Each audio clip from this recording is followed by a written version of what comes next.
Hello viewers, কেমন আছো তোমরা সবাই? আজকে আমি নবম দশম শ্রেণীর উচ্চতর গণিত বিষয়ের এই যে অনুশীলনী 2-এ দেখো 48 পৃষ্ঠায় কিছু কাজ আছে। সেই কাজগুলার বর্গের নাম্বারের 1 নাম্বার উৎপাদক বিশ্লেষণ আছে। ওখানে আমরা 1 নাম্বার উৎপাদকটা করব, ঠিক আছে? তো শুরু করি আমরা। শুরুতে একটা কথা শুনে নাও।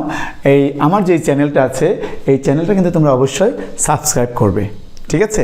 তাহলে শুরু করি। দেখো, এই যে উৎপাদক বিশ্লেষণের বিভিন্ন নিয়ম আছে। এর মধ্যে একটা নিয়ম হলো জিরো ফ্যাক্টরে করা। এই উৎপাদকটা করতে যে আমরা যে কাজটা করব সেটা হচ্ছে আমরা এক্সের যে কোনো একটা মান বসাবো, এমন একটা মান বসাবো যেন এই রাশিটা সম্পূর্ণটার মান 0 হয়ে যায়। আমরা সেই জন্য যে কোনো মান বলতে আমরা সব মান কিন্তু আমরা খুঁজবো না। আমাদের লাস্টে যে ধ্রুবপদটা আছে, কত 6 আছে, তাই না? এই 6-এর উৎপাদকগুলো খুঁজে বের করব। 6-এর উৎপাদক কী কী আছে একটু খেয়াল করো। 1 আছে, 2 আছে, 3 আছে এবং 6 আছে। এই 4টা উৎপাদক আছে এই 6-এর। আমরা এই 4টা উৎপাদকের মধ্যে যে কোনো একটা এখানে বসালে বা একাধিক হলেও হতে পারে, একটা বসালে এটা 0 হতে পারে, 0 হয়ে যাবে। আমরা শুধু এই 4টা না, এই 4টা তো পজিটিভ মান আছে। আমরা 1 1 -1, 2 -2, 3 -3, 6 -6, এগুলো আমরা ধারাবাহিকভাবে বসিয়ে যাব। যে মানটা বসালে আমার এই রাশিটার মান 0 হবে, সেই মানটা দিয়ে আমরা এই রাশিটার উৎপাদকে বিশ্লেষণ করব, ঠিক আছে? আচ্ছা, তাহলে আমরা প্রথমে শুরু করি। এটা আমরা এই রাফেই আমরা হিসাব করে নেব যে এটার কি বসালে 0 হয়। তো আমরা কি করব, প্রথমেই এই রাশিটার মান আমরা 1 বসিয়ে দেখব। দেখো, এই যে এখানে যদি আমি 1 বসাই, 1 বসালে 1 cube plus 2 × 1 square minus 5 × 1 minus 6, এটা হলো। এখানে দেখো, এখানে ইকুয়াল টু দিয়ে করি 1 হলো, এটা 2, এটা 5, এটা 6, এটা 3 - 11 equal to -8 not equal to 0। এটা 0 হলো না। দেখো, এখানে 1 আর 2 3 হয়েছে, এখানে 5 and 6, this is 11, and then 3 এবং 11 যদি আমরা বিয়োগ করি তা হয় -8। এটা 0 হলো না। এরপর আমরা কি, আমাদের কথা ছিল কি 1 বসাবো, তারপর -1 বসাবো, তাই না? তাহলে এইবার যদি আমি -1 বসাই তাহলে কি হয়, দেখো, -1 তার মধ্যে কিউব প্লাস 2 × -1 এখানে স্কোয়ার মাইনাস 5 × -1 মাইনাস 6।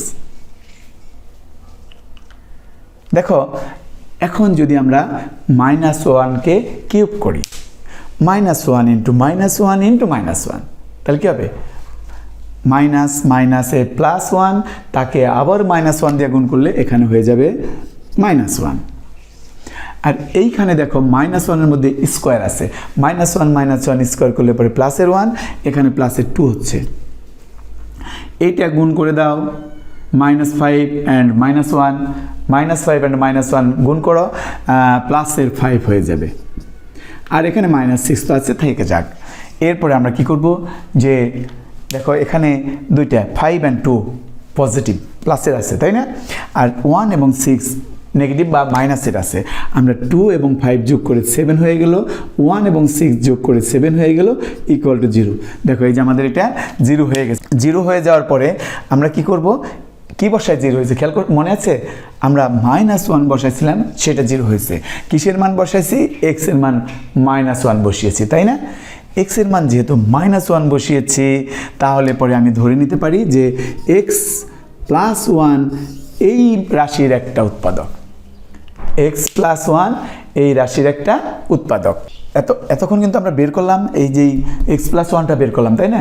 এইটা তুমি ইচ্ছে করলে খাতায় লিখে রাখতেও পারো, অথবা না লিখে রাফে করেও তুমি এই কাজটা শেষ করতে পারো। তাহলে আমরা এটা মুছে ফেলি। এখন আমাদের শুধু উৎপাদকটা দরকার ছিল x + 1, আমি x + 1 পেয়ে গেছি। এখন এইটা একই সঙ্গে আমরা 2টা লাইন করে যাব। এই 3 নাম্বার লাইনে যে প্রথমে x + 1টা লিখব। এখন কথা আছে, এই x + 1 কয়টা লিখব? সর্বোচ্চ ঘাত কত আছে 3, এখানে দেখছো 3 না, তাহলে এখানেও সর্বোচ্চ 3টা লাগবে, বেশি লাগবে না, কম লাগতে পারে কিন্তু বেশি লাগবে না। এই 3টা উৎপাদক আমি একই উৎপাদক 3 জায়গায় লিখে ফেললাম। এখন 3 জায়গায় কেন লিখলাম, মনে এটা ভাঙাবো, ভাঙায় আমার 6টা বা 4টা বা 6টা হবে। যদি 4টা হয় তাহলে আমরা 2বার কমন নেব, যদি 6টা হয় তাহলে আমরা 3বার কমন নেব। আমরা কমন নেওয়ার পরে কি হয়েছে সেইটা আগে লিখে নিলাম। এরপরে দেখো আমি প্রথমেই কি করব, এই এক্স কিউবটাকে মিলানোর চেষ্টা করব। এখানে কি দিলে এক্স কিউব মিলবে বলো, এক্স স্কোয়ার, তাই না? তাহলে এই যে এখানে আমরা এক্স স্কোয়ার দিয়ে দিলাম। এক্স স্কোয়ার যদি দেই, এখন এখানে কি ছিল যেখানে আমি কমন নিয়ে এটা হলো, সেইটা নিশ্চয়ই এরকম ছিল এক্স কিউব প্লাস এই যে দুটো গুণ করে দাও এক্স স্কোয়ার। কীভাবে হইলো, এক্স কিউব আর এক্স স্কোয়ার আর 1 গুণ করলে এক্স স্কোয়ার, এইটা থাকলে তবে কমন নিলে এরকম হয়। কিন্তু আমাদের দুঃখের বিষয় একটা আছে, এই জিনিসটা কিন্তু আমাদের সমস্যার মধ্যে নাই। আমাদের সমস্যার মধ্যে কি আছে দেখো, প্রথমে আছে হলো কি এক্স কিউব, তারপরে আছে 2x স্কোয়ার, কিন্তু আমার এখানে শুধু এক্স স্কোয়ার। তাহলে আরেকটা এক্স স্কোয়ার আমাদের হাতে আছে, সেই এক্স স্কোয়ারটা তুমি এখানে লিখে দাও। লিখে দেওয়ার পরে এই যে এক্স স্কোয়ারটা লিখলা, এইখানে তুমি কমন নিয়ে নাও এইটার জন্য এক্স, এই যে এক্স স্কোয়ারের জন্য এখানে তুমি এক্সটা কমন নিয়ে নিলা। তাহলে পরে কি হলো, এক্স স্কোয়ার হয়ে গেল, কিন্তু এক্স স্কোয়ার তো হলো, আবার এই যে এক্সের সাথে 1 গুণ হয়ে যায় না, এই এক্সের সাথে যখন আমরা 1 গুণ করব তখন এখানে আমাদের এক্স হবে। এইটা একটু লক্ষ্য করে দেখো, এখানে এক্সটা নেই, কি আছে -5x, আমাদের হয়েছে প্লাসের এক্স। তাহলে অবশ্যই আমাদের চিন্তা করতে হবে, এখানে যদি -6x দেই তবে এই দুইটা বিয়োগ করলে আমার এই 5x, আমার সমস্যার সাথে তো একটু মিল রাখতে হবে, যদি একটু অমিল হয়ে যায় তাহলে তার অঙ্কটা হবে না। এই জন্য আমাদের এখানে -6x দিয়ে এই 5xটাকে মেলাতে হবে। মিলে গেল। তাহলে দেখো একটু খেয়াল করো, এই দুইটার কমন এখানে, এই দুইটার কমন এখানে, কিন্তু এইটার কমন নেই। তাহলে এইটার জন্য তুমি এখানে 6 কমন নাও, এই যে 6 বসালে 6x হয়ে যায়, তাই না? 6x যদি হয়ে যায়, এইটার সাথে তো আবার 1 গুণ হবে, হতেই হবে। তাহলে মাইনাসে প্লাসে -6 আর 1 গুণ করলে 6। এইবার দেখো আমাদের যে সমস্যাটা ছিল সেখানে 6-এর সাথে এটা মিলে গিয়েছে। সো আমাদের এই লাইনটা শেষ। এখন আমরা এই 3 পার্টের থেকে আমরা x + 1 কমন নিয়ে নেব। যখন এই 3 পার্টের থেকে আমরা x + 1 কমন নেব তখন এখানে কি থাকবে, এক্স স্কোয়ার, এখানে থাকবে +x, এখানে থাকবে -6, হয়ে গেল, শেষ। কিন্তু একটু লক্ষ্য করো, এটা হয়ে গেছে, কিন্তু এটা কিন্তু হয়েছে ঠিকই, কিন্তু এইটা যদি আবারও উৎপাদকে বিশ্লেষণ করা যায় তো করতে হবে, মনে হয় করা যায়, কারণ আমাকে এই 6কে ভাঙাতে হবে, ভাঙিয়ে 2টা পদ বানাতে হবে, যেটা বিয়োগ করলে এখানে একটা 1 আছে, সেই 1টা মিলে যায়। দেখো 6কে ভাঙাতে পারি আমি এইভাবে, 1 গুণ 6, 2 গুণ 3, আর হয় না, এই দুইটা যদি হয়ে থাকে, এই 2 এবং 3 এই দুইটা বিয়োগ করলে আমার এখানে 1 মিলে, 2 এবং 3 যদি বিয়োগ করি তাহলে 1 হয়ে যায়। তো এই জন্য আমরা কি করব, এখানে x + 1 লিখে যাব, আর এইটাকে আমরা ভাঙাবো x স্কোয়ার প্লাস দিয়ে ওই দুইটার বড়টা 3x। যেহেতু আমরা বিয়োগ করে মিলিয়েছি তাহলে নিশ্চয় 2 রকম চিহ্ন হবে, 2 রকম চিহ্ন হলে পরে এখানে মাইনাসের 2x আর -6 এখানে আছে লিখে রাখলাম। এরপরে এখানে x + 1, এখানে দেখো x কমন নিলাম, x + 3, এখানে -2 কমন নিলাম, x + 3, চিহ্ন চেঞ্জ হয়ে গেছে, বুঝতে পারতেছো তো?